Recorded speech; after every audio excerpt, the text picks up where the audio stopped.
ఈ టిక్టాక్లో ఆడవాళ్ళు ఉన్నారు చాలామంది. కానీ నాకు నా హృదయపూర్వకంగా నచ్చి మెచ్చి ఆమె విధి విధానాలు బాగుండాయి, నాకైతే మనస్ఫూర్తిగా ఒక నచ్చిందంటే ఎవరంటే ఆ అక్క కళ్యాణ్ అక్క. ఆ అమ్మ కళ్యాణమ్మ ఉంది కదా, ఆమె పద్ధతిగా ఉంటుంది. ఆమె ఏం పెట్టినా మంచిగా పెడుతుంది. ఆమె భర్త కోసము ఎన్ని ఇబ్బందులు పడ్డదో, ఎంత ఆమె బాధపడిందో ఆ గుండె కోత ఆమెకే తెలుసు. ఆ బాధ ఎంత ఇబ్బందులు పడి ఎంత బాధపడి ఉంటుందో ఆ కళ్యాణమ్మ అని ఆవిడ. నేను ఆమెతో కూడా ఒకసారి మాట్లాడా, అదే లైవ్లో, అంతే, అంతకన్నా ఇంకేం లేదు. ఎందుకంటే ఆమె ఏడుస్తూ ఉంటే ఏదో ఆమెను ఎవరు ఏదో అన్నారని ఆమె ఏడుస్తూ ఉంటే నాకు తోచినట్టు నేనేదో ఒక సలహా చెప్పిన, అమ్మ నువ్వేం బాధపడాకు అని. కానీ నాకైతే మామూలుగా ఆడవాళ్ళు చాలామంది రకరకాలు ఉన్నారు. కానీ మీ పద్ధతులు మార్చుకోండి. పద్ధతులు మార్చుకొని మన స్థితి ఏందో, మన వంటే ఏంటి, మన సంసారం అంటే ఏంది, మన ఇండియాలో మన సాంప్రదాయం ఏంది, మన తల్లిదండ్రులు మనల్ని ఎలా పెంచారు, ఎలా పుట్టినాం, వీడికి వచ్చినాక ఎందుకు మారుతాం? మేము మారకూడదు. ఎందుకు మారుతారు చెప్పండి మీరు? వీడికి వస్తానే మనకి ఏమన్నా అవసరాలు వస్తాయా? సచ్చే ఎత్తుకోబోయే ఆరోగ్య గుంటలో వేస్తారు, అంతే కదా. అంతకన్నా ఏం లేదు కదా. దానికి బట్టి ఎందుకు ఈ వయసులో ఈ సొగుసులు ఎందుకు, ఈ అందాలు ఏంటి, ఆ ఫిల్టర్ పెట్టుకోవటం ఏంటి? ఎట్ట ఉండేవాళ్ళు అట్ట ఉంటే చాలు. మనం ఎందుకు వచ్చినాం? మనం కోవిడ్కి దేనికోసం వచ్చినాము? సరే, ఇక్కడికి వస్తే ఈ నీళ్లు తాగుతానే ఒకరు మన చర్మం అనేది తెలుపు వస్తుంది, అందం సందం ఉంటుంది. శాశ్వతంగా ఉండదు కదా. ఏది శాశ్వతం అనేది లేదు మన జీవితంలో. ఏది రాదు మన అమ్మడే. కోట్లు సంపాదించినా రాదు, ఎన్నో తులాలు బంగారు సంపాదించినా మన వెనకమ్మటి రాదు. వచ్చేటప్పుడు బిత్తలు వస్తాం, పోయేటప్పుడు తెల్ల గుడతా పోతాం. అది తప్ప ఇంకేమీ లేదు ఇక్కడ కోవిడ్లో కానీ జీవితంలో. మన ప్రయాణం చేస్తాం, ఆ ప్రయాణం అయిపోతాం, వెళ్ళిపోతాం. ఇప్పుడు మనం ఒక గుడి గోపురం పోయినప్పుడు, ఏదో ఊరికి పోయినప్పుడు పోతాం బస్సులో, అయిపోతానే మన ఇంటికి వస్తాం. అది మన బతుకు, మన పరిస్థితి. కాబట్టి తెలుసుకొని బ్రతకండి. ఎవరు తిట్టుకోబాకండి. మీరు తిట్టుకొని మనకు జన్మనిచ్చిన తల్లిదండ్రులను తిట్టబాకండి. మనల్ని నమ్ముకున్న భార్యల్ని తిట్టబాకండి. ఎందుకంటే అందరిని వదిలేసి మన కాడికి వస్తారు భర్త కోసం, భర్తతో కాపురం చేయడానికి కోసం. అన్నదమ్ములను చూసుకుంటారు, అత్తమామలను చూసుకుంటారు, మర్దులను చూసుకుంటారు, ఆడబిడ్డలను చూసుకుంటారు. వాళ్ళు ఎంతో ఓపికతో ఉంటారు, సహనంగా ఆడవాళ్ళు.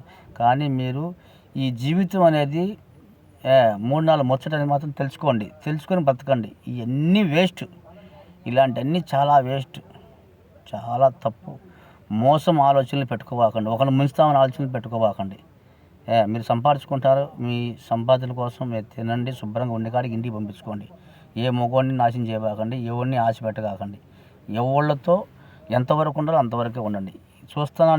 నేను చూస్తాను. నేను కోవిడ్లో కొత్తను కాదు, చాలా సంవత్సరాల నుంచి ఉన్నాను, చాలా ఏళ్ళ నుంచి ఉన్నాను. కోవిడ్లో ఫోన్లు లేనప్పటి నుంచి కూడా కోవిడ్లో ఫోన్లే రాలేదు. అలాంటప్పుడు క్యాసెట్లు ఉన్నప్పుడు, లెటర్లు ఉన్నప్పుడు నుంచి కోవిడ్లో చూస్తున్నా. నేను ఇట్లే ఉన్నా ఇప్పటికీ, ఇన్ని సంవత్సరాల నుంచి ఇట్లే ఉన్నా. ఎందుకంటే నేను నా పేదరికం నాకు నేర్పించింది. నేను చాలా నిరుపేదను కాబట్టి నా పేదరికం అనేది నాకు ఇప్పుడు సంపాదించుకున్న ఏదో 10 రూపాయలు సంపాదించుకున్నా కూడా నా గతం నేను మర్చిపోవాలా. నా గతం అంటూ నేను మర్చిపోను. ఆ మర్చిపోయిన రోజు మనం ఉండకూడదు ఇక్కడ. అది కాబట్టి అందరికీ పేరుని చెప్తున్నాను. అన్నదమ్ములకి అందరికీ, పెద్దోళ్ళకి, చిన్నోళ్ళకి, అక్క చెల్లెలు లాంటి వాళ్ళకి అందరికీ ఆ కళ్యాణమ్మ ఎలా బతుకుతుందో అలా బతకండి. ఆడవాళ్ళు అలా బతకండి. ఆ జీలకర్ర మురళి గారు ఎలా ఉన్నారో, నాకు బంధువు అవుతాడైనా, ఆ జీలకర్ర మురళి ఎలా చేస్తున్నాడు సేవలు, ఆ మాదిరిగా చేయండి. ఎవరు? మగోళ్ళు, మన మగోళ్ళు అందరూ పెద్దోళ్ళు. ఎందుకు? ఉన్నత స్థాయిలో ఉండాలి కదా. ప్రతి ఒక్కళ్ళు వజారాలో పనిచేస్తున్నారు, దాఖరీలో పనిచేస్తున్నారు, ఇంకొక రకంగా సీట్లు వేస్తున్నారు, వడ్డీలకి ఇస్తున్నారు, చెప్పనంత తెలివినంత డబ్బు సంపాదించుకుంటారు మీరందరూ. మీకు ఎంత డబ్బు మీకే తెలియదు. కాబట్టి ఈ సేవనే చేయండి. ఈ కోవిడ్లో మన అరాచకాలు, మన వాళ్ళని ఇబ్బంది పెట్టకుండా, ఇండియా వాళ్ళని ఇబ్బంది పెట్టకుండా మీరు దమ్ము ధైర్యం ఉండదంటే ఎందుకంటే మీరు గవర్నమెంట్లో పనిచేసే వాళ్ళందరూ పోయి మీ శక్తితో మాట్లాడి లేదంటే మన ఇండియాకి పంపిండి. ఇండియా విలేకరులతో మాట్లాడండి. తర్వాత ఎంపీలు తెలుసుంటారు, మీకు ఎమ్మెల్యేలు తెలుసుంటారు, సీఎంలు తెలుసుంటారు, ప్రధానమంత్రులు కలిసిన వాళ్ళు ఉంటారు. మీరు ఫోటోలు వేయించుకోవడం పెద్ద పని కాదు. ఫోటోలు వేయించుకోవడము ఇలాంటి చేయడం పెద్ద పనే కాదు. ఎవరైనా వేసుకుంటారు, దాంట్లో ఏం లాభం లే. ఇలా పేద సాధలకు సాయం చేయండి. ఈ కోవిడ్లో మన వాళ్ళని ఏడిపించకుండా దాన్ని నిబంధన చేయండి. ఏడిపించడం, పోలీసులు పట్టుకోవడం ఇలాంటి చేయకుండా పట్టుకోండి. అలాంటి మాట్లాడండి. అలాంటి పెద్దవాళ్ళ దృష్టికి తీసుకెళ్ళండి. రాజకీయ నాయకుల దృష్టికి తీసుకెళ్ళి దాన్ని అరికట్టండి అన్నయ్య, అరికట్టండి. అందరూ అరికట్టడం. దీనికి అదే హోటల్ పెట్టాము, చిట్టు దోశలు ఉన్నాయి, పెద్ద దోశలు ఉన్నాయి, చిన్న దోశలు ఉన్నాయి. వ్యాపారం చేసుకోవద్దని చెప్పట్లా. దానికి గుంపు కూడినట్టు, అందరూ 10 మంది కలిసి మాట్లాడినట్టు దీనికి మాట్లాడండి. ఇప్పుడు మీ హోటల్ జరగాలంటే మనుషులు ఉంటేనే కదా మన హోటల్ జరిగేది. ఈ వ్యాపారం జరగాలన్నా కూడా మన ఇండియా వాళ్ళు ఉంటేనే కదా. మన ఇండియా వాళ్ళే కాదు, ఎన్నో ప్రాంతాలలో, ఎన్నో కంట్రీలలో ఉంటేనే కదా జరిగేది. నేను ఏది తప్పుగా మాట్లాడిన, ఏదైనా కరెక్ట్గా మాట్లాడతానండి. ఇలా మనకి వ్యాపారం జరగాలన్నా, ఏది చేయాలన్నా కూడా మనకి ఈ జనాభా ఉంటేనే, జనాభా దగ్గర డబ్బులు ఉంటేనే, జనాభా పుష్కలంగా ఉంటేనే, జనాభా సంతోషంగా ఉంటేనే ఏమైనా కొంటారు, ఏం చేస్తారు. పని చేసుకుంటే 500 ఎగరగొడుతున్నారు, 600 ఎగరగొడుతున్నారు. బేదారు పని చేసే వాళ్ళకి, కడ్డీలు పని చేసే వాళ్ళకి, మట్టి పని చేసే వాళ్ళకి, డ్రైవర్లకి ఎంతమంది డబ్బులు ఎగరగొడుతున్నారు. పనులు చెప్పుకొని మసరి వాళ్ళు ఎగరగొడుతున్నారు, కోవిడ్ వాళ్ళు ఎగరగొడుతున్నారు, సూర్య వాళ్ళు ఎగరగొడుతున్నారు. వాస్తవంగా మన తెలుగు వాళ్ళు, మన ముఖా వాళ్ళు కూడా ఎగరగొడుతున్నారు. ఎంతమంది బాధపడుతున్నారు. ఇంటికాడ భార్య బిడ్డలు ఎంత వస్తువులు ఉంటారు. కొంతమంది ఉన్నోళ్ళు ఉంటారు. 100లో 100లో 10 మందే ఉన్నోళ్ళు ఉంటారు. 90% లేనోళ్ళే.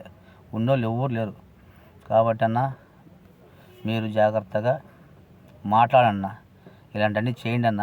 మన ఇండియా వాళ్ళ దమ్ము అనేది నిరూపించండి అన్న, చూపించండి అన్న. పెద్దవాళ్ళందరూ మేధావులు ఉన్నారు కదా కోవిడ్లో.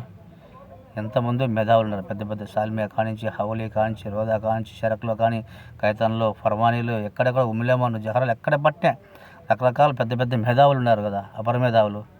మీరు ఇవన్నీ చేయండి. జీలకర్ర మురళి ఎంత నిజాయితీగా చేస్తున్నాడో పవర్ఫుల్గా, అట్లా మీరు మన ఇండియా వాళ్ళని నిలబెట్టండి. అప్పుడు మన ఇండియా దమ్ము తెలుస్తుంది. నాకైతే అంత శక్తి లేదు. నాకు కానీ ఉంటేనా నేను మాట్లాడతాను, చేయగల శక్తి నాకు ఉన్నది. ఎందుకంటే నా గుండెల్లో బాధ అంత ఉండదు. నేను అంత బాధపడుతున్నా మన ఇండియా వాళ్ళు ఏడిపిస్తుంటే. ఒక్కొక్కళ్ళు కట్టుకున్న గుడ్డలతో వెళ్ళిపోతున్నారు. బాంబేకి పంపిస్తారంట, జహీరాబాద్ పంపిస్తారంట, ఔరంగాబాద్ పంపిస్తారంట, జైపూర్లో వేస్తారంట. మెడ్రాస్కి, హైదరాబాద్ కదా పంపించేది. ఎక్కడెక్కడో వాళ్ళు రాని భాషలో మన రాష్ట్రంలో పోయి ఎంత ఇబ్బందులు పడుతుంటారు. దీన్ని అరికట్టండి అన్న. ఈ టిక్టాక్లో ఉండే ఆడవాళ్ళు కూడా మీరు జాగ్రత్తగా భయం భక్తులుగా బతకండి ఎక్క చెల్లెళ్ళారా. ఇది పద్ధతి కాదు. చూస్తున్నారు కదా, దేనికి అది ఎన్ని పెట్టడం. ఏదో పెట్టండి మంచిగా పెట్టండి. బూతులు మాట్లాడబాకండి. బూతులన్నీ వద్దు. బూతులు మాట్లాడదు. ఒకరిని తక్కువ వసుకోడబాకండి, ఒకరిని మోసం చేయబాకండి, ఒకరిని తిట్టబాకండి. ఎవరో ఇంకొక ఆవిడ తిడతానే ఉంటుంది. అటు తిట్టకూడదు. కళ్యాణ్ అక్క చూడు ఎలా ఉంటుంది పద్ధతిగా. టిక్టాక్లో ఆమె చూసి నేర్చుకోండి. మిమ్మల్ని మేము తక్కువ అంటాం లేదు, మిమ్మల్ని తప్పండా. తెలుసుకోండి మన జీవితం అంటే ఏంది, మన జీవిత సత్యం ఏంది, మనం ఎలా బతకాలా, మనం ఎలా ఉండాలా, మనం కోవిడ్లో ఎట్లా ఉంటే మనం బాగుంటాము. మిమ్మల్ని ఏమంటారు కదా, మన తల్లిదండ్రులు తిట్టల్లా. మన భర్తలు కూడా అంటారు కదా, ఎవరే నీ భార్య ఎట్లున్నదిరా అని, ఎవరే నీ నీ మొగుడు అట్టున్నాడని అంటారు కదా అందరినీ. ఇది తప్పు కదండి. ఈ ఆలోచనలు ఏదో కంటికి రెప్పచాటు ఏదైనా చేసుకున్నా కంటికి రెప్పచాటుగా గుట్టుమట్టుగా చేసుకోవాలి. ఒకరు డబ్బు తిందాము, వాళ్ళ దగ్గర రూమ్ బాడీలు కట్టించుకుందాము, వాళ్ళని నాశనం చేసేస్తాము, నీ భార్యను చూసుకోవాలా, ఇలాంటి మాటలన్నీ వద్దు. మీరు కూడా బేకారం ముండా కొడకలారా మగవాళ్ళందరూ, నేను కూడా చెప్తున్నాను, ఆడవాళ్ళని మోసం చేయబాకండి, ఆడవాళ్ళ డబ్బు తినబాకండి, ఆడవాళ్ళని వాడుకొని వదిలేబాకండి. సరేనా. మనం వీడు ఎంత మోసం చేస్తే మన ఇంట్లో కాడికి మనం అంత మోసపోతారు. మనం ఈరోజు ఇక్కడ కాదు సమాధానం చెప్పాల్సిందే, రేపు పైన సమాధానం చెప్పాలా. సస్తే ఇంతకన్నా డబల్ నరకం ఉంటుంది పైన, తెలుసా. అది తెలుసుకొని ప్రతి ఒక్కరు జాగ్రత్తగా భయం భక్తులుగా, హిందువులంటే హిందూ ధర్మంగా, ముస్లిం అంటే ముస్లిం ధర్మంగా, క్రిస్టియన్ అంటే క్రిస్టియన్ ధర్మంగా, సరేనా. అందరూ ఏ ధర్మాన్ని ఆ ధర్మాన్ని పాటిస్తూ భయం భక్తులుగా బతుకుతాము. జై హింద్ అనుకొని మన ఇండియా పేరు నిలబెడదామని అందరికీ పేరున నమస్కారాలు చెప్పుకుంటూ సెలవు తీసుకుంటున్నాను. నమస్తే, నమస్కారం అన్న, నమస్కారం.